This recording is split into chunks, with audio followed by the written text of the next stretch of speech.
morning and a very warm welcome to News Edge with Fariha Idris. कौमी assembly में आज opposition और हुकूमत भारतीय जहरियत पर यकजा नजर आई।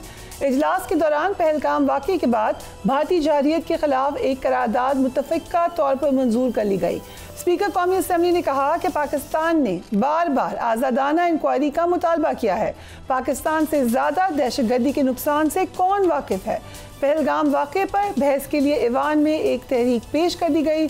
बहस के बाद भारतीय जहरियत के खिलाफ करारदाद पेश की गई। करारदाद में कहा गया कि कौमी असम्बली हर किस्म की दहशतगर्दी की मजम्मत करती है। पाकिस्तान भारतीय इल्ज़ामात को मुस्तरद करता है। पाकिस्तान किसी भी भारतीय इक़दाम का फैसला कुन जवाब देगा। पाकिस्तान अपनी खुद मुख्तारी का मुकम्मल दिफा करेगा। पाकिस्तान कश्मीरी अवाम की गैर मुतज़लज़ल हिमायत जारी रखेगा। कश्मीरी अपने हक़ खुददारियत की जंग लड़ रहे हैं। अगर पाकिस्तान का पानी किसी भी तरीके से बंद किया गया तो फिर उसका रिएक्शन ज़रूर आएगा। वफाकी वज़ीर पार्लिमानी अमूर ने इस मौके पर क्या कहा, let's watch him. The National Assembly of Pakistan condemns terrorism in all its forms and manifestations, emphasizes that killing of innocent civilians is contrary to the values upheld by Pakistan, rejects all frivolous and baseless attempts to link Pakistan with the Pahalgam attack on 22nd April 2025 in Indian illegally occupied Jammu and Kashmir, condemns the orchestrated and malafide campaign by the Indian government to malign Pakistan, which follows a familiar pattern of exploiting the issue of terrorism for a narrow political goal, condemns India's unlawful and unilateral declaration to hold the Indus Waters Treaty in abeyance in blatant violation of the treaty, which clearly amounts to an act of war, warns that Pakistan remains fully capable and prepared to defend its sovereignty and territorial integrity against any aggression, including war terrorism or military provocation, as clearly demonstrated by its robust and valiant response to India's reckless action in February 2019. And any misadventure by India will be met with a firm, swift and decisive response. Emphasizes that the people of Pakistan remain committed to peace, but will never allow anyone to transgress the country's sovereignty, security and interests. Demands that India should be held accountable for its involvement in different acts of terrorism and targeted assassinations on the soil of other countries, including Pakistan, and reaffirm Pakistan's unwavering moral, political and diplomatic support for the commitment to the Kashmiri people's just struggle for realization of their inalienable right of self-determination. Very interesting जो तारिक फजल चौधरी साहब कह रहे हैं, असल खबर यही है कि ये डिसाइड कर लिया गया है कि इस दफ़ा फर्मली, डिसाइसिवली एंड स्विफ्टली एक ही दफ़ा भारतीय जहरियत का जवाब दे दिया जाएगा। दूसरी तरफ कल तहरीक इंसाफ ने अपनी सियासी करियर की एक बहुत बड़ी गलती की। सियासी और अस्करी क़यादत ने भारतीय जहरियत पर अहम इजलास बुलाया, लेकिन तहरीक इंसाफ ने इस इजलास का बॉयकॉट कर दिया। तहरीक इंसाफ पर शदीद तनकीद हुई इस बॉयकॉट पर, इस मौका पर, लेकिन चेयरमैन तहरीक इंसाफ गौहर खान ने कल के इजलास की जो बॉयकॉट की वजह बताई है वो भी आप कह सकते हैं काफ़ी कमज़ोर वजह है। Let's watch that. Pakistan Tehreek Insaf का मौक़िफ़ यही था कि जो इंडस वाटर ट्रीटी है उसको सस्पेंड करना भी एक एक्ट ऑफ वार है, उस पर उनको बुलाना चाहिए था all parties conference rather than simple briefing, इसलिए नहीं किया। अदरवाइज पाकिस्तान के डिफेंस के लिए हर वक्त इंशाल्लाह सीसा फैलाई हुई दीवार की तरह पाकिस्तान तहरीक इंसाफ खड़ी हो। दूसरी तरफ अपोजिशन इत्तेहाद तहरीक तहफ़्फ़ुज़ आईन पाकिस्तान ने कौमी एजेंडा तैयार कर लिया है। 16 निकाती एजेंडा में हुकूमत के खात्मे और नए इलेक्शंस का भी मुतालबा कर दिया गया है। इस एजेंडा पर इत्तेहाद में शामिल तमाम जमातों ने इत्तफ़ाक़ राय किया है। कुछ अहम पॉइंट्स हम देख लेते हैं। अपोजिशन 2024 के इंतखाबात को मुकम्मल तौर पर मुस्तरद करती है और आज़ाद इलेक्शन कमीशन के तहत नए इंतखाबात का मुतालबा करती है। अपोजिशन बुनियादी आइनी हकूक़ के निफाज का मुतालबा करती है। अपोजिशन पैका एक्ट और आज़ादी इजहार पर तमाम कतगनों को मुस्तरद करती है। अपोजिशन 26वीं आइनी तरमीम ख़त्म करने और पुरअमन एहतजाजी सियासत की इजाज़त का मुतालबा करती है। अपोजिशन ने मुआशी मुश्किलात के तनाजुर में हुकूमती अखराजात में कमी का मुतालबा किया। पानी की तकसीम में बराबरी के असूल को मद्देनज़र रखा जाए। अपोजिशन सिंध और चोलिस्तान में नहरें बनाने के फैसले मुस्तरद करती है। तमाम सियासी कैदियों बशमूल बानी PTI को रहा किया जाए और केसेस ख़त्म किए जाएँ। फ़लस्तीन में कत्लेआम बंद करवाने में किरदार अदा किया जाए। माजी की गलतियों के खमियासी के लिए ट्रूथ एंड रिकन्सिलिएशन कमीशन का क़याम अमल में लाया जाए। अपोजिशन इत्तेहाद के रहनुमा मुस्तफ़ा नवाज खर ने इस हवाले से क्या कहा, let's watch him. Former finance minister Miftah Ismail हमें ज्वाइन करें। Thank you so much Miftah साहब, आपकी एक्स अकाउंट पे स्टेटमेंट हमारे सामने है। As India threatens to illegally cut our water supply, 2 ordinances Saturday tell us our government's urgent priorities. A rule that allows FPR to take money out of your bank accounts, then an increase in ministers' gross salary of 160%. मगर जो argument है वो ये है कि इस वक्त unity की ज़रूरत है, इकट्ठे होने की ज़रूरत है। क्रिटिसाइज तो आप पहले भी करते थे, अब भी करेंगे, लेकिन अब भी आपको लगता है कि हुकूमत का रिस्पांस ठीक नहीं है भारत के खिलाफ? भारत के खिलाफ रिस्पांस पे तो मैं बात नहीं कर रहा हूँ। मैं तो ये बात कर रहा हूँ कि आज जबकि भारत जो है वो तबले जंग बजा रहा है, वो पानी काटने की थ्रेटनिंग कर रहा है, वो अटैक की थ्रेटनिंग कर रहा है, वो सिविल एविएशन ड्रिल्स कर रहा है, सब साहिल समंदर के पास उसने अपनी ये जो फौजी जो फ्रिगेट्स वगैरह होते हैं वो लेकर खड़ा हुआ है, सियालकोट के पास वो ब्लैकआउट्स कर रहा है। तो इस वक्त सीरियसली हुकूमत का ये ख्याल था कि ये जो सबसे ज़रूरी ऑर्डिनेंस जो था वो ये था कि 1 जनवरी से गुज़िश्ता 4 माह पिछले से मिनिस्टरों की तनख्वाहें बढ़ाई जाए। मतलब कोई मौका महल होता है। अगर आप एक तरफ तो आप ये कह रहे हैं कि महंगाई कम हो, ठीक है, तो फिर महंगाई कम हो गई तो 160-180% तनख्वाह बढ़ाने की क्या जरूरत थी, नंबर 1। नंबर 2, दूसरी तरफ मुझे ये बताइए कि कोई एक प्राइवेट सेक्टर का शख्स है, आप भी नौकरी करती हैं, आपके स्टूडियो में जो काम खड़े हुए हैं वो भी नौकरी करते हैं, जो हमारे सुनने वाले हैं बेशतर वो नौकरी करते हैं, मुझे बताएंगे किसकी 180% तनख्वाह बढ़ी? तो आपने जाके 5 महीने पहले से अपनी 180% तनख्वाह बढ़ दी। तो कोई मौका महल होता है।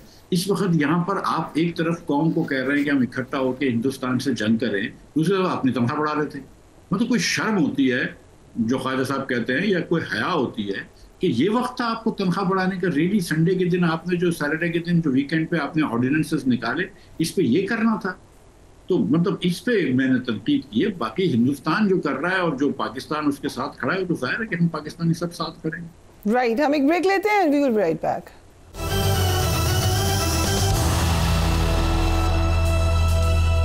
And welcome back. Miftah Ismail हमारे साथ मौजूद हैं। पाक इंडिया कशीदगी पर अवाम पाकिस्तान पार्टी का एग्जैक्ट मौक़िफ़ क्या है? क्योंकि and again do you think कि गवर्नमेंट को इस वक्त फुल सपोर्ट की ज़रूरत है इस हवाले से? हमारा मौक़िफ़ जो है वो सीरियसली कोई हमारे मौक़िफ़ में और हुकूमत के मौक़िफ़ में फ़र्क नहीं है। हुकूमत पाकिस्तान ने कह दिया है कि इंटरनेशनल इन्वेस्टिगेशन अगर हिंदुस्तान करवाना चाहता है पहलगाम में तो करवा ले। हमने इस पे, गवर्नमेंट ऑफ पाकिस्तान ने इस पे इजाज़त दी, बल्कि दावत दी कि आप करवा लीजिए इंटरनेशनल इन्वेस्टिगेशन। तो एक तो ये बात है। तो इस पे आप पाकिस्तान के ऊपर किस हिसाब से इल्ज़ाम लगा रहे हैं? एक पैसे का अगर आपके पास सबूत है या कोई एलिगेशन है तो बताइए। आपके पास में तो आपने तो एक पैसे का सबूत नहीं दिया, एक पैसे की कोई एलिगेशन भी वो नहीं लगाई कॉन्क्रीट। सो ये पाकिस्तान के ऊपर इल्ज़ाम तराशी जो है वो मेरे ख्याल से अब तक तो बेबुनियाद है। हिंदुस्तान ने कोई सबूत इसका पेश नहीं किया और पाकिस्तान बड़ी फोर्ट करेंगे। दूसरी बात ये कि जो आप इंटरनेशनल ट्रीटी जो है, वाटर ट्रीटी, हमने 3 दरिया आपको दिए हुए हैं, ये Beas, Ravi and I think Chenab, और उसके बदले में आपने कहा था कि आप इधर कुछ नहीं करेंगे। ऑलरेडी आप जो है उस पर वो डिज़ाइन के ऊपर हमारे आपका एक मुकालमा चल रहा है, बल्कि एक मुकदमे चल रहे हैं आर्बिट्रेशन पैनल के सामने, न्यूट्रल एक्सपर्ट्स के सामने। आप डैम बना रहे हैं, उसके बाद अब आप ये बात कर रहे हैं कि हम हमारी इंडस वाटर ट्रीटी ख़त्म कर देंगे। अगर आप हमको पानी नहीं देंगे, हमारे यहाँ काश्त खत्म हो जाएगी, भूख और अफलास हो जाएगी, तो क्या हम ऐसे ही बैठे रहेंगे? But the issue is, if you allow me, the issue is कि ये सभी कह रहे हैं कि ये इलीगल है, नहीं कर सकता सिंगल हैंडेडली भारत, लेकिन वो कर रहा है। भारत की जानिब से दरियाए चनाब का पानी आपको पता है दबाव इंतहाई कम कर दिया गया है। जेलम का पानी रोकने की भी वो तैयारी कर रहे हैं। सो ये किस तरफ जाएगा? लग नहीं रहा कि कोई रोक सकता है उसको। देखिए एक जरा सा कॉन्टेक्स्ट देखिए। हिंदुस्तान ने अमेरिका में एक शहरी, जो अमेरिकी शहरी को मारने की कोशिश करी, वो मरे नहीं, वो मतलब उसको कत्ल करने की कोशिश करवाई, वो बच गया और उसको पकड़ लिया FBI ने। कनाडा के अंदर एक कनेडियन सिख ओरिजिन के कनेडियन शख्स को इन्होंने मारा। बरतानिया में इन्होंने कोशिश करी और पाकिस्तान में बतदरीज काफ़ी लोगों को इन्होंने इधर कत्ल करवाया। तो हिंदुस्तान एक दुनिया भर में एक असैसिनेशन कैंपेन कर रहा है। ये बात मैं नहीं कर रहा हूँ, ये कनाडा के वज़ीर आज़म ने कही है, ये अमेरिका के फाइट हाउस से ये बात हुई है, तो ये बड़ी मुख्तलिफ हल्कों में ये बात हुई है, तो ये बात तो तय है। उसके बाद हम यहाँ पे कितने अरसे से कह रहे हैं कि आप जाफर एक्सप्रेस हुआ या दीगर जो आपने PLA को सपोर्ट किया है, चलो हमारा इतना आवाज़ ऊंचा नहीं है जितना हिंदुस्तान की डिप्लोमेसी का है, हम इतने कंसिस्टेंट नहीं है, हम इतने, हमारी इकोनॉमी भी छोटी है, हम लोगों से पैसे मांगते रहते हैं, तो हमारी आवाज़ को इतना सुना नहीं जाता। लेकिन मेरे ख्याल से दुनिया भर के ममालिक को पता है कि ये कुछ ना कुछ हो रहा है। उसके बाद हम भी एक न्यूक्लियर पावर हैं, हिंदुस्तान भी एक न्यूक्लियर पावर है, खुदा न खासा ये जंग होगी तो ये बहुत बात आगे बढ़ सकती है। तो ये पागलपने वाली बातें हैं ना आप, और ये कहना कि हम पानी नहीं आपका बंद कर देंगे, एक तो कर नहीं सकते, ये फिजिकली एक्चुअली पॉसिबल नहीं है, लेकिन ये आज से कुछ शुरू कर सकते हैं तो 8-10 साल बाद वो हमको तंग कर सकते हैं कि अप्रैल में पानी कम कर दें, जब हमको पानी की जरूरत होती है अगस्त में खोल दें, मतलब वो कर सकते हैं। वो मट्टी आ सकती है पानी के साथ, बहुत सारे और मसाइल होते हैं। लेकिन अगर हमको तो फौरन इनके ऊपर केस करना चाहिए। जो कि क्या इम्प्लीकेशंस हैं, पानी बंद हो जाता है तो इकोनॉमिकली या वैसे क्या प्रॉब्लम हो सकती है? और आई थिंक बंद होना वुड बी वॉर, मतलब वुड बी वॉर। अगर आप अपने पड़ोसी का पानी, आपके घर से पाइप जा रहा है और आप पड़ोसी का पानी बंद करते हैं तो पड़ोसी का क्या रिएक्शन होगा? ये रिएक्शन हमारा हो कि भाई आपने हमारा पानी कैसे बंद कर दिया। एक मायदे के तहत आप थोड़ी अपनी मर्जी से मायदे खत्म कर सकते हैं कि जब आपने जो 3 रिवर आपको मिल गया वो तो मिल गया, अब आप जो 2 रिवर 3 रिवर जो यहाँ से थे इंडस के, और ये जो बड़े वाले रिवर्स थे झेलम और इंडस, आप इसको थोड़ी बंद कर सकते हैं। ये मजाक तो नहीं हो रहा है। मतलब यहाँ पे 24 करोड़ लोग रहते हैं, वो मतलब आधे लोग हमारे कास्ट में करते हैं। एक तो वैसे ही हमारी हुकूमत की गलत पॉलिसियों से वैसे ही मतलब फार्मर की बुरे हाल है, फिर क्या हाल हो। आप ये इतनी लड़ाई की है, पीपल्स पार्टी को जबरदस्ती लेकर आए उसके अंदर, जबकि पीपल्स पार्टी तो बिल्कुल नहीं चाह रही थी कोई भी तजाद करना, वो किसी भी वजह से, वो तो एकदम कनाल के हक में थे। लेकिन पीपल्स पार्टी को भी अपना पहली मर्तबा मौक़िफ़ चेंज करना पड़ा और सिंध में सियासत में डिफेंसिव हो गई जब कनाल के ऊपर बात हुई। तो जब सिंध और पंजाब में इतनी कशीदगी है तो आप सोचेंगे हिंदुस्तान हमारा पानी बंद करेगा तो क्या हो? तो पागल बनने वाली बातें। So not just water, Bharat और पाकिस्तान दोनों ममालिक ने अपनी फ़िज़ाई हदूद के साथ साथ ट्रांजिट ट्रेड रूट्स पर भी पाबंदी आयद कर दी है। इसकी क्या इम्प्लीकेशंस होने जा रही हैं भारत के लिए और पाकिस्तान के लिए? देखिए, एयर ट्रांजिट तो हमारे तो कोई PIA या कोई और एयरलाइन ऐसी कोई है ही नहीं, तो मतलब हम तो 2 जहाज उड़ाते होंगे मेरा ख्याल से चीन से, वो कोई इतनी बड़ी बात नहीं हमारे लिए। लेकिन एयर इंडिया के और दीगर एयरलाइनों के बहुत सारे जहाज मिडल ईस्ट, यूरोप वगैरह जाते हैं, उनको ज़्यादा नुकसान होगा। मैंने सुना है कि कोई $600 मिलियन का तो सिर्फ एयर इंडिया को नुकसान होगा। अब इन्होंने कहा है कि इंडिया से पाकिस्तान शिप नहीं आ सकती, पाकिस्तान से इंडिया शिप नहीं जा सकती। उससे पाकिस्तान को नुकसान होगा क्योंकि हिंदुस्तान के पोर्ट्स बहरहाल बड़े हैं और वहाँ पे ज़्यादा डिमांड होती है, ट्रेड वहाँ पे ज़्यादा होता है। तो हमारा कराची का जो पोर्ट था वो अब तकरीबन एक फीडर पोर्ट हो गया था, मेन पोर्ट नहीं रहा था, बिकॉज यहाँ पे जो भी मसाइल हैं तो हमको वहाँ पे तकलीफ होगी। अगेन मतलब हमको हिंदुस्तान से, हमने तो लड़ाई ये शुरू नहीं की है, हिंदुस्तान ने शुरू की है। हमने तो जाके ये सारे कदम नहीं उठाए थे, इन्होंने ये कदम उठाया, हमने तो उसका जवाब दिया है। और पाकिस्तान की तो वैसे ही generally, I think I am critical of that, कि जनरली हमारी तो बहुत रिएक्टिव पॉलिसी होती है इंडिया के साथ, हमारी प्रोएक्टिव पॉलिसी नहीं होती। लेकिन महाराज ये तो हिंदुस्तान ने शुरू किया था, तो हम क्या कर सकते हैं? अगर वो हमको पानी नहीं देगा तो सीरियसली मतलब दैट्स जस्ट वो तो ऐलान जंगी है। राइट। सो भारत ने IMF को पाकिस्तानी कर्जों से मुताबिक नज़रसानी का मुतालबा किया था। भारत ने IMF की भारतीय एग्जीक्यूटिव डायरेक्टर को बरतरफ कर दिया है, जिनके हवाले से कहा जा रहा है कि वो पाकिस्तान के हवाले से भारतीय मुहिम कामयाब करने में नाकाम रहे हैं। सो ये एक्टिव कोशिश हुई है, ये इज इट पॉसिबल कि वो इतना प्रेशर डाल सके? देखिए, उन्होंने हर चीज़ की कोशिश की है। उनके यहाँ वोट मिलता है पाकिस्तान को और मुसलमानों को बुरा भला करके। ये जो BJP है वो RSS की पैदावार है, और RSS का बेसिकली जो DNA है वो एंटी मुस्लिम है। वहाँ पर ये मुसलमान बच्चों को पकड़ते हैं UP में और दीगर स्टेट्स में, और उनसे कहते हैं कि आप जय श्री राम या पता नहीं क्या क्या कहो, और वो लड़के नहीं बोलते, जवान लड़के होते हैं, जज्बात में आ जाते हैं, और उनको उन्होंने मारा हुआ है। ये जंग भारत ने जो फैलाई हुई है मुसलमानों में, सिर्फ कश्मीर के खिलाफ नहीं है, UP के अंदर है, साउथ इंडिया में मैंने सुना है कि किसी लेडी डॉक्टर ने, और साउथ में और बंगाल वगैरह में तो थोड़े समझदार पढ़े लिखे लोग होते हैं, केरला वगैरह में, कि वहाँ पे मुसलमान औरतों को गायनोकोलॉजिकल सर्विसेज नहीं मिल रही हैं।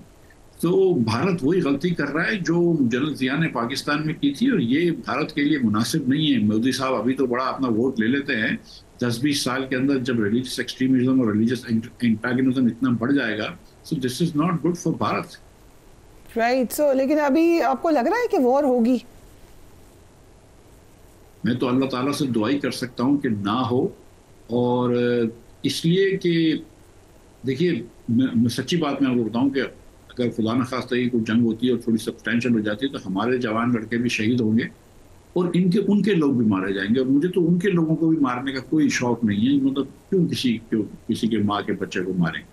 लेकिन भारत ने, मोदी साहब ने अपने आप को एक ट्रैप कर लिया है। वहां पे इतना तबले जंग बज रहा है, अगर आप हिंदुस्तानी टीवी देखें तो उसमें तो मतलब वो समझते हैं कि बस कल वो जंग करेंगे और परसों पाकिस्तान फतह कर देंगे। सो जो पाकिस्तानी मीडिया की बुराइयां करते थे वो कोई थोड़ा सा सोचा कि नहीं गलती करते थे हम लोग? पाकिस्तानी मीडिया तो बेचारा आप में और आप जान देंगे, आप लोग कितने बेचारे हैं। कर दे इस वक्त तो तारीफ कर दे, कम से कम भारतीय मीडिया तो नहीं है Pakistani media. And I think that's a huge achievement. मैं तो तारीफ कर रहा हूँ आप लोगों की। आप लोग तो सीरियसली हर दौर के अंदर आप लोग जो है, इमरान खान साहब के दौर में भी, अब भी, उससे पहले भी, हर दौर में मीडिया वाले मार खाते हैं। कभी ये वाले मार खाते हैं, कभी वो वाले मार। ऐसा ही है मगर कमिंग टू लेकिन भारतीय मीडिया मारता है और सिर्फ पाकिस्तान को मारता है। नहीं, भारतीय मीडिया जो है ना, देखिए ये तो पागलपने वाली बात है ना। मतलब जैसे हमारे मैं नाम नहीं लेता हूँ, एक एनालिस्ट है हमारे जो रोज गज़वा हिंद की बात करते हैं कि कल जाओ और हिंदुस्तान पकड़ लो, या वो कि मतलब ऐसा नहीं होता ना, सामने वाला भी तो कुछ लेके बैठा है ना। जब भारतीय मीडिया वाले कहते हैं कि हम आ जाएंगे और पाकिस्तान फतह कर लेंगे, तो हमने ये जो फौज रखी हुई है ये किसी वजह से रखी है ना, जो वेपन्स हैं। और अभी मैंने मतलब तो ये मतलब खुदा न खास्ता उस रास्ते पे नहीं चलनी चाहिए, ठीक है।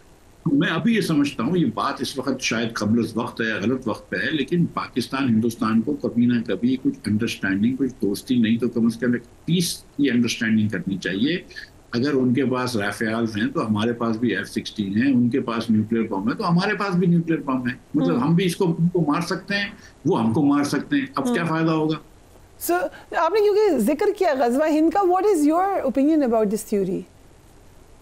About what theory? About Ghazwa Hind.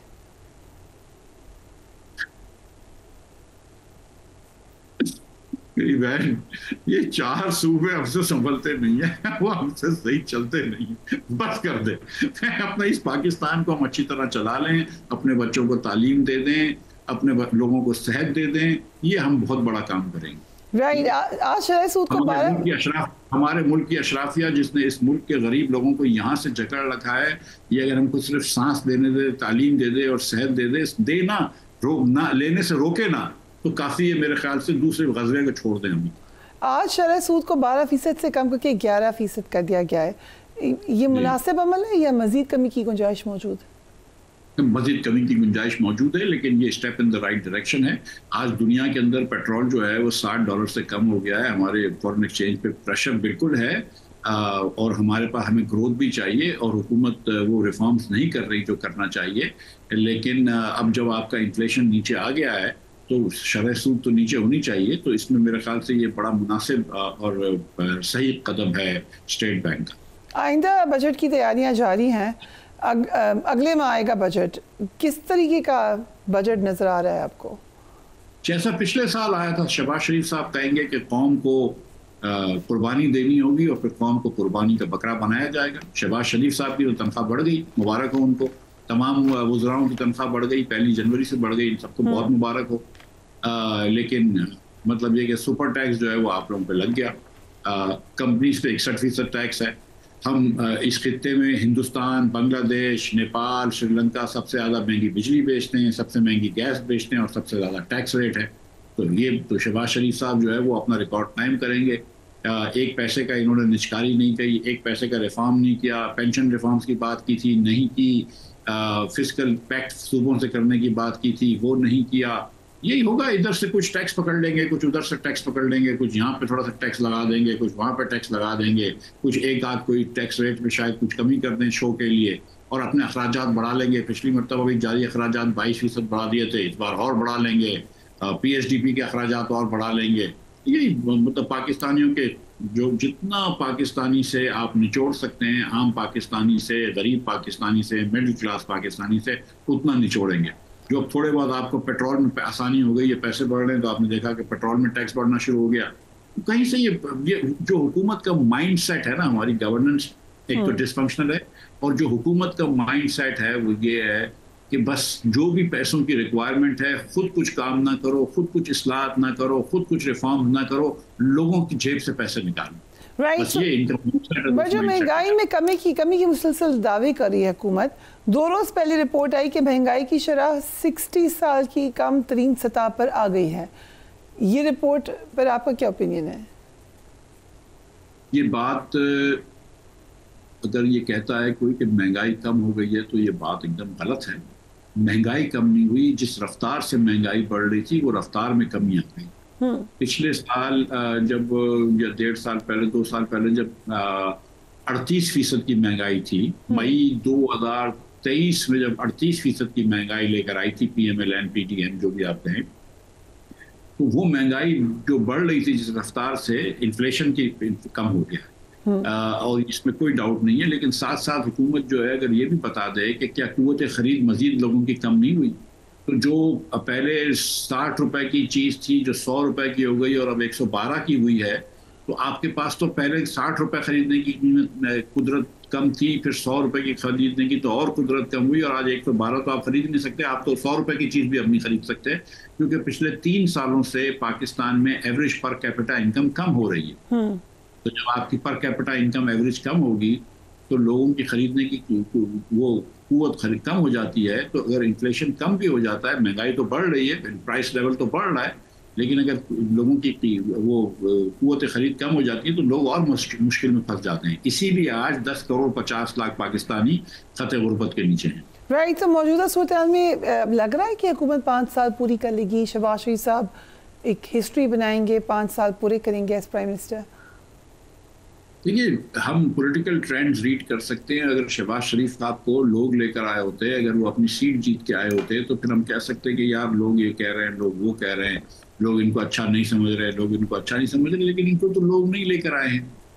तो अब तो ये है कि जब तक ये कोशिश कर रहे हैं खुशनुदी हासिल करने की, कोशिश करते हैं ये पूरी ताबेदारी की, लेकिन डिलीवरी तो कोई नहीं है। Right. और पॉपुलैरिटी भी नहीं है। तो अब ये देखना है कि कब तक चलता है। इस वक्त तो 12 आई थिंक कुछ भी नहीं चेंज होना चाहिए, क्योंकि इस वक्त तो हम हालत जंग में हैं या कम अज कम स्ट्रेस में हैं। ये मसला सुलझ जाए तो फिर देखेंगे। So at this point we all stand behind Shahbaz Sharif and the government of Pakistan. Right, so opposition इत्तेहाद का 16 निकाती कौमी एजेंडा पेश किया गया, ये बनने जा रहा है कोई बड़ा अलायंस? मेरे ख्याल से मैंने ये सुना है आज के बनने जा रहा है। मुस्तफा नवाज ने आपने खुद ही दिखाई है अपने शो के अंदर, वो मुस्तफा पढ़ रहे थे। हमसे भी शुरू में गुफ्तगू हो रही थी, फिर हमने कुछ इसमें अमेंडमेंट्स भी दिए थे।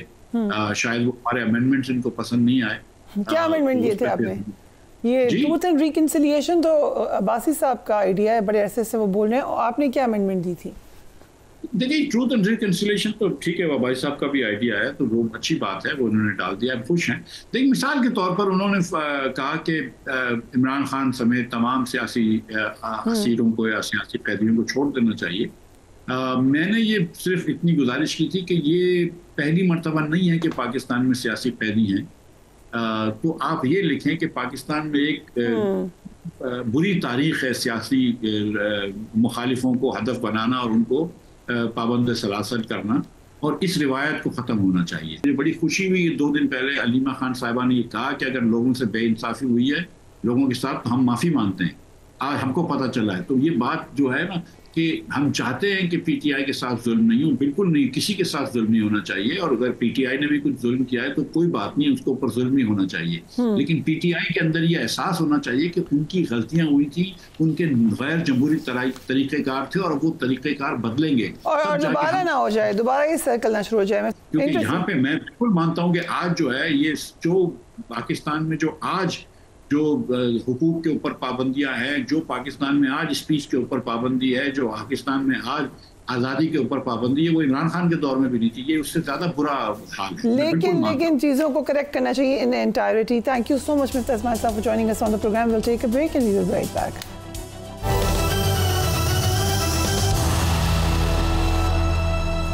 And welcome back. पाकिस्तान और भारत जंग के दहाने पर है। आलमी बरादरी इस सूरत हाल पर शदीद तशवीश में मुब्तला है। आज अक़वाम मुत्तहिदा की सलामती काउंसिल का अहम इजलास होने जा रहा है। इजलास में पाकिस्तान पहलगाम वाक़या और पाक भारत कशीदगी पर अपने मौक़िफ़ से दुनिया को आगाह करेगा। पाकिस्तान और भारत के माबैन कशीदगी को कम करवाने के लिए ईरान वो मुल्क है जो सबसे पहले एक्टिव हुआ है। ईरानी वज़ीर ख़ारजा इस वक्त पाकिस्तान में मौजूद हैं और अहम मुलाकातें कर रहे हैं। ईरानी वज़ीर ख़ारजा की इसी हफ्ते दौरे भारत का भी इम्कान है। ईरान चाहता है कि पाकिस्तान और भारत इसकी सालिसी को कबूल करें और पुरअमन अंदाज में मसाइल का हल निकालें। ईरानी हम मनसब के हमरा प्रेस कॉन्फ्रेंस करते हुए वज़ीर ख़ारजा इसहाक़ डार ने वाज़ेह किया कि पाकिस्तान खुद जारहाना अज़ाइम नहीं रखता, लेकिन अगर भारत ने कोई भी एडवेंचर किया तो फिर भरपूर जवाब दिया जाएगा। Let's watch it. We have assured them, as decided in the meeting of the National Security Committee of Pakistan, that A, we will demonstrate patience, we will exercise full restraint, and we will not be the first one to take any escalating move. However, if India takes any adventure, then we will give a befitting reply. इस वक्त क्या सूरत हाल है, हमें join कर रहे हैं अब्दुल्ला गुल साहब एंड मनप्रीत सिंह जो कि जनरल सेक्रेटरी हैं वर्ल्ड सिंह ऑर्गेनाइजेशन के। Is joining us from the United Kingdom. Thank you so much gentleman for being on the program. Manpreet Singh साहब, आपसे ही शुरू करते हैं। आपने ये बयान दिया कि जहां पर आप अफसोस करते हैं जो वाक़या हुआ है भारत में, उसके साथ साथ पुरानी बातें भी याद रखनी चाहिए। आपने कहा कि याद दहानी कराई कि सन 2000 में भारतीय फोर्सेस ने चीनी सिंहपुरा में 36 सिखों को शहीद किया था। सो ये याद दहानी क्यों कराई आपने? देखिए, जब भी कोई आम इंसान, कोई बेकसूर इंसान की मौत होती है या उससे कोई नुकसान पहुंचता है, तो जो सिख है, जो उसका दिल है, वो उसको मासूम के मरने पर जो है फिक्र होती है और हमें बहुत अफसोस है उस बात का। पर हम ये जो सूरत हाल भारत में बार बार हुआ है, सन 2000 में बिल क्लिंटन जो कि देन प्रेसिडेंट थे यूनाइटेड स्टेट्स के, उनका दौरा था। तो इन्होंने पहले वहां पर एक ऐलान कर दिया कि हमने जो 36 आतंकवादी हैं जो मार दिए हैं। बाद में पता लगा वो तो सिखों का एक पिंड था जम्मू कश्मीर में, चिट्ठी सिंहपुरा जिसका नाम है। वहां पर इन्होंने जो 36 मासूम सिखों को मारकर वो उस टाइम पे पब्लिसिटी स्टंट किया। तो हमारा ये कहने के सूरत हाल है, देखो अब हमें तो पता नहीं, हम तो इन्वेस्टिगेशन एजेंसी है नहीं जो पता लगा सके कि ये काम किसका है जो हुआ है ना, जिनके कारण की कोई ना कोई इलेक्शन स्टंट हो जाता है, कुछ ना कुछ फायदा। अगर आप पूरे हमले का देखें तो फायदा किसको हो रहा है? फायदा हो रहा है राइट विंग बीजेपी गवर्नमेंट को, और जो एंटी मुस्लिम हेटर्स हैं जो सारे इंडिया में जो भरे हुए हैं, उनका जो वोट बैंक है, जो राइट विंग वोट बैंक है, उसका डायरेक्ट फायदा बीजेपी को हो रहा है। तो हम तो ये एक बेसिकली भारत की आवाम को भी ये मैसेज दे रहे हैं कि अपना दिमाग यूज करो, वो बिल्कुल 100% सच हो। और एक बहुत की जो है नखेदी करते हैं कि हर जो और पाकिस्तान है, अपनी आवाम को ये शुरू से एक कहानी सुना रहे हैं, अभी जो भी कुछ हमारी कंट्री में खराब होगा जी, ड्रग्स है पाकिस्तान भेज रहा है, कुछ हो रहा है पाकिस्तान भेज रहा है। तो हम तो ये कह रहे हैं कि देखो, we need to be pragmatic, we need to be rational, है ना। तो हम तो मेन जो हमारा जोर है वो हमारी सिख कम्युनिटी पर है कि हम उन्हें एजुकेट करें और उन्हें कहें कि तुम सोच समझ के लो, क्योंकि इनका यही होता है जब ऐसे कुछ हालात बनते हैं तो ये सिखों को एज अ कवर शील्ड बना के यूज करते हैं अपने मुल्क के लिए, और बाद में हमें ही जो है हमारा ही नुकसान करते हैं। तो इसलिए वो तमाम बातें 2000 की, 1984 की, 1983 की, 1978 की, वो हम ड्रिप फीड करते रहते हैं अपनी कम्युनिटी को, बार बार याद कराते रहते हैं कि दोबारा से आप इनका शिकार मत बन जाए। तो अगर आप मुझे इजाजत दें, ये भी तो एक हकीकत है कि करतारपुर की सूरत में सिखों की हेरिटेज महफूज है पाकिस्तान में, जबकि भारत में आपकी हेरिटेज के साथ क्या क्या सलूक हुआ है? देखिए, एक तो हेरिटेज वो तो हम बात देखो एक साफ है। मैं करतारपुर कॉरिडोर जब गया हूँ, जैसा वहां की आवाम का हमें प्यार मिला है, जैसा वहां के लोगों से हमें प्यार मिलता है, वो अनबिलीवेबल है। और मैं हमेशा अपने इंटरव्यूज में कहता हूँ कि मैं सब इंडियंस को ये गुजारिश करता हूँ, चाहे वो हिंदू धर्म के भी हों, भी ऐसे करें, आप ये कॉरिडोर में एक बार आकर देखें तो जो हजारों करोड़ों रुपया खर्च के आपके दिल में जो पाकिस्तानी अवाम के लिए नफरत पैदा की है इन्होंने, वो 1 मिनट में आपकी चले जाएगी, क्योंकि आप देखेंगे कि ये लोग कैसे हैं। और मैं करतारपुर के बारे में आपको एक बड़ी इंटरेस्टिंग बात बताता हूँ। जब मैं वहां पर गया तो वहां पर एक अनशेल्ड जो वो मिसाइल जो डेटोनेट नहीं हुई थी वो वहां पर उन्होंने संभाल के रखी हुई है कि जब इंडिया और पाकिस्तान की पिछली बारी लड़ाई हुई थी तो इंडियन एयर फोर्स ने यहाँ पर बम फेंके थे करतारपुर के गुरुद्वारे में, तो वो उन्होंने संभाल के रखी हुई है कि वो डेटोनेट नहीं हुई, नहीं तो शायद ये गुरुद्वारे की इमारत होती ना जिसमें आज हम कॉरिडोर बना रहे हैं। तो मतलब बात तो ये है कि देखिए हमेशा से हमेशा पंजाब का बहुत नुकसान हुआ है, चाहे ये लहंदा पंजाब हो चाहे चढ़ता पंजाब हो, हमारे लिए तो दोनों ये पंजाब हैं, ये इनसेपरेबल एंटिटीज हैं, चाहे ये दोनों अलग अलग मुल्क हैं। अगर खुदा जब भी मतलब इंशाअल्लाह हमारा खालिस्तान बनेगा तो हम तो ये चाहेंगे कि ये no border free border zone होना चाहिए दोनों मुल्कों में। दुरुस्त है कि कोई भारतीय सिख या पंजाबी सिख नहीं चाहता पाकिस्तान से जंग करना। देखिए हम तो लड़ाई देखिए हमारे भाई हैं उस तरफ पे, वो हमारे जैसा ही खाना, हमारे जैसी बोली है उनकी, हमारे जैसा ही बोलते हैं, और जब हम जाते हैं इतना प्यार मिलता है, हम अपने घर को क्यों बॉम्ब करेंगे? आप बताएं, 200 से ऊपर गुरुद्वारे पाकिस्तान में हमारे हैं, ठीक है जी, वो अभी वो डेवलप हो रहे हैं, इतना हमें उनकी आवाम जो है वो प्यार देती है, हमारी हेरिटेज लाहौर का किला, सारी हमारी महाराजा रणजीत सिंह के राज की जो हेरिटेज है वो वहां पर है, हमारे गुरुओं के नाम पर जमीनें हैं जो अब वकाफ बोर्ड में जो तकसीम की गई हैं, वो हमारी इतनी हेरिटेज है। राइट, अगर इजाजत दें, आई कम बैक टू यू, अगर इजाजत दें, हमारे साथ अब्दुल्ला गुल भी मौजूद हैं। अब्दुल्ला, भारत ने 2019 में पुलवामा और 2016 में उड़ी हमलों के बाद पानी बंद करने की धमकी दी थी, इस दफा तो लग रहा है कि कर दिया है ये, पाकिस्तान का क्या रिएक्शन होना चाहिए? बिस्मिल्लाहिर्रहमानिर्रहीम, बहुत शुक्रिया। पहले तो मनप्रीत साहब को जो है मैं वेलकम करूंगा, उनकी बातें सुन के बहुत अच्छा लगा, और मैं उनको ये भी बताना चाहता हूँ कि मेरी आबाई ज़मीन के ऊपर जो है वो करतारपुर सिंह जो गुरुद्वारा है वो तामीर है, और आज भी वो ज़मीन मेरे नाम के ऊपर गिरदावरियों में है, तो मैं ये उनको बताना चाह रहा था। और जहाँ तक पानी की बात है, देखें 1960 के अंदर पाकिस्तान ने, इसमें कोई शक नहीं कि एक कमज़ोर मुआहदा किया, और उस टाइम पे बैरूनी कुव्वतों को बिलखसूस अमेरिका का प्रेशर लिया और हमने अपने 3 दरिया दे दिए, और बहरहाल वक्त चलता रहा, ना पाकिस्तान वो पूरा पानी जो है हम इस्तेमाल कर पाए, और ना ही भारत जो है उस पानी को इस्तेमाल कर पा रहा है, और बहुत सारा पानी जो है वो ज़ाया हो रहा है। पहली बात यह है कि पाकिस्तान ने इसको एक्ट ऑफ वॉर जो है वो कह दिया हुआ है, और फिर एक्ट ऑफ वॉर का मतलब होता है कि we have the right to respond in a sensible way, और वो हम करेंगे इंशाल्लाह ताला।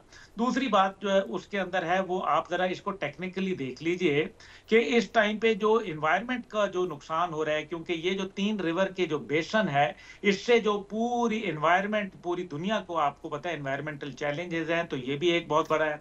यूनिलैटरली जो है इसको खत्म किया नहीं जा सकता, पहली बात यह है। और चौथी बात यह है कि जो पानी ऊपर से आ रहा है, अब तो अगर वो ट्रीटी खत्म हो गई है तो वो जो रावी है और वो सतलुज और ब्यास हैं, अब उनका पानी जो ऑफिशियली नीचे आ रहा है वो इंटरनेशनल कवानीन के मुताबिक नहीं रोका जा सकता, और अगर ये रोका तो फिर ब्रह्मपुत्र जो दरिया है जो फिर कश्मीर अपना वो चाइना से आ रहा है, फिर इसका मतलब है कि इंडिया प्रिपेयर्ड रहे कि वो भी रुकेगा।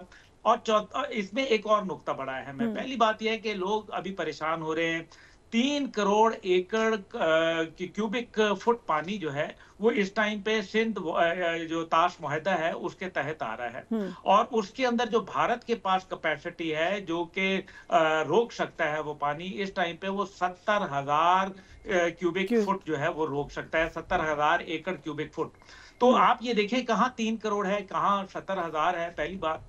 दूसरी बात इसके अंदर यह है कि उनके पास जो 3 बुनियादी डैम है, एक किशन गंगा है जो तकरीबन 330 मेगावाट प्रोड्यूस कर रहा है, उसके बाद जो है वो उनका वुल्लर बैराज है, और तीसरा जो है वो उनका जो बगलियार डैम है जो तकरीबन 900 मेगावाट नहीं है, प्रैक्टिकली इंप्लीमेंट नहीं हो सकता, आप ये कह रहे हैं?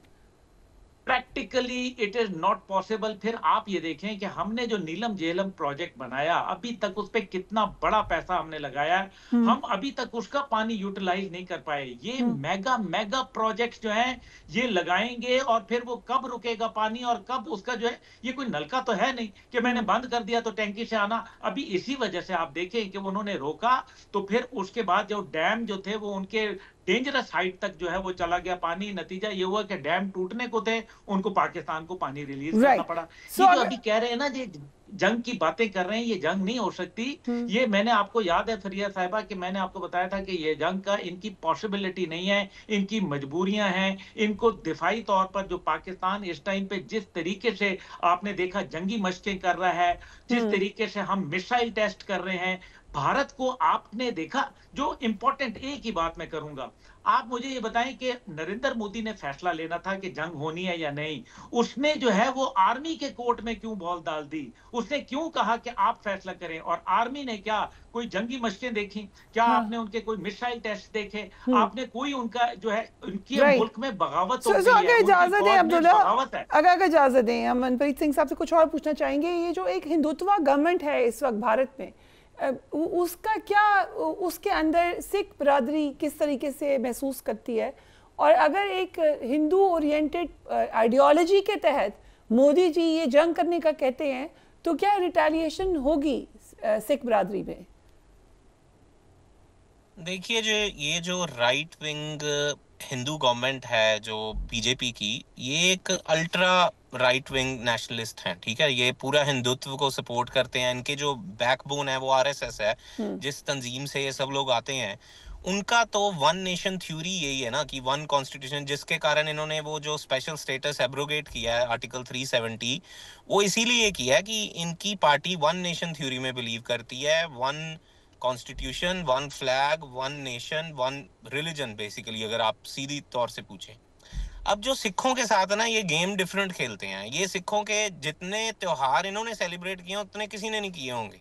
क्यों? क्योंकि इन्होंने ये बनाया कि जी ये सिख जो हैं ये हमें बचाने के लिए पैदा हुए हैं, ये हमारी रक्षा करने के लिए पैदा हुए हैं। ये आइडियोलॉजी ये चलाते हैं, पर अंदर से इनके पीछे इनकी जो स्ट्रेटजी है वो ये है कि ये एलिमिनेट तो हो नहीं रहे, तो एसिमिलेट करके इनको खत्म कर दो। पर जो हमारा एक बहुत ही वाइब्रेंट डायस्पोरा है, राइट, थोड़ी सी आवाज खराब हो रही है अब्दुल्ला। ये जो एक आइडियोलॉजी की जंग है विद इन भारत, ये पाकिस्तान को तो तरियां लगाते लगाते भारत को अंदरूनी मसाइल ही न शुरू हो जाए। देखिए, आइडियोलॉजी की जो जंग है उसके अंदर भारत हमारे साथ नहीं जीत सकता। उसकी सबसे बड़ी वजह यह है कि पाकिस्तान जो है वो नजरियाती तौर पर बहुत ही मजबूत है, और आपने उसकी आइडियोलॉजी को देख लिया कि किस अंदाज के अंदर पाकिस्तान की आइडियोलॉजी एक दफा फिर बांग्लादेश में जो है 5 दहाइयों के बाद जो है पाकिस्तान जिंदाबाद के नारे लगे। दिस मीन्स कि पाकिस्तान की आइडियोलॉजी सुपीरियर है, और यही वजह जो है ये भारत को खाए जा रही है कि पाकिस्तान की सुपीरियर आइडियोलॉजी के सामने। बिल्कुल रैप अप करना मनप्रीत सिंह साहब, कोई आप छोटा सा मैसेज देना चाहें पाकिस्तान को? हाँ जी, मैं आपको वही बता रहा था कि ये जो इनकी अब स्ट्रेटजी है जो सिखों के लिए, ये इन्होंने चेंज की है। पर हमारे एक्टिविज्म के कारण इनका ट्रांसनेशनल रिप्रेशन जो ये बाहर के डायस्पोरा में कर रहे हैं, हरदीप सिंह निज्जर को इन्होंने शहीद किया और उसके बाद गुरपतवंत सिंह पन्नू को मारने की जो साजिश है, इनके कारण एक बिल पास हुआ है अमेरिका में, इनके कारण एक लॉ बन गया कनाडा में, और यूके में अब बनने जा रहा है ट्रांसनेशनल रिप्रेशन के अगेंस्ट, जिन्होंने ये जिस पे ये नंगे हो चुके हैं कि ये क्या करते हैं अपनी आवाम। राइट, बहुत बहुत शुक्रिया प्रोग्राम। अपने घर वालों का ख्याल रखिएगा। Take care of yourself. अल्लाह हाफ़िज़।